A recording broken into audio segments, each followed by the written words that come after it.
When I first decided to run for the school board, part of my thought process was that I could use my business background and help create an environment of fiscal responsibility. I mean, as a taxpayer, at times it really angered me watching how school systems spent money like they had their own printing press down in the basement. So anyway, a good example just occurred that really illustrates the type of environment that exists in these public institutions. Recently, we were informed on our board that the three boilers in our high school were having significant issues, and that two of them were totally dead, and the third one was on its last legs. Now understand that we just built this high school about 17, 18 years ago.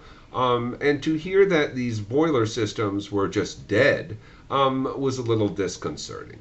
So I started doing a little bit of homework and found out that, literally, 5, 6, 7 years after purchasing these boilers, they started having trouble with them.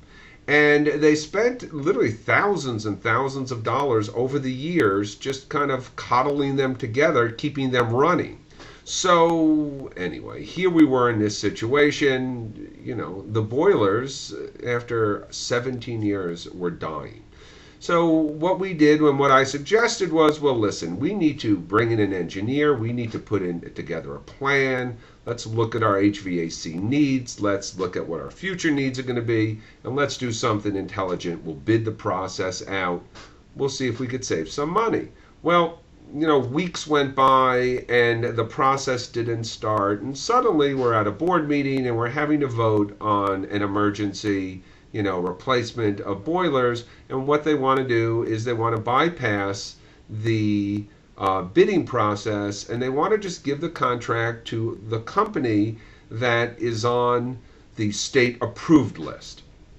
So understand that this company, number one, is the same company that sold us the last boilers, and that didn't work out so well. And part of the problem probably is that company is in the temperature control business, I believe maybe the air conditioning business, but they actually they're not in the boiler business. They just sub out the work, they have to sub out the maintenance. So here we were going back to the same company that we had this less than satisfactory relationship with previously, and we were just going to bypass the bidding process and give these people a $500,000 project. Now, my reasons seem very obvious at the time. Why would I want to bid this out? Well, firstly, on a $500,000 project in an environment such as we're experiencing now, even a 10% savings could hire me a school teacher.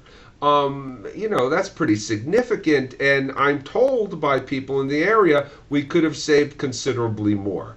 Secondly, I've always been one of those people who believe that contracts between cities and government entities, taxpayer entities, should be structured in such a way that local businesses have an opportunity to bid on these projects. Because unfortunately, in this case, we're not giving the very people who are in our town and in our county, who pay the taxes that support our schools, we're not even giving them the opportunity to compete for this business. We're sending this away. And this type of just continuing to do the same thing as we'd always done mentality is really one of the major issues that we're finding in trying to bring some type of stability to the fiscal situations in our public school system. More on this later.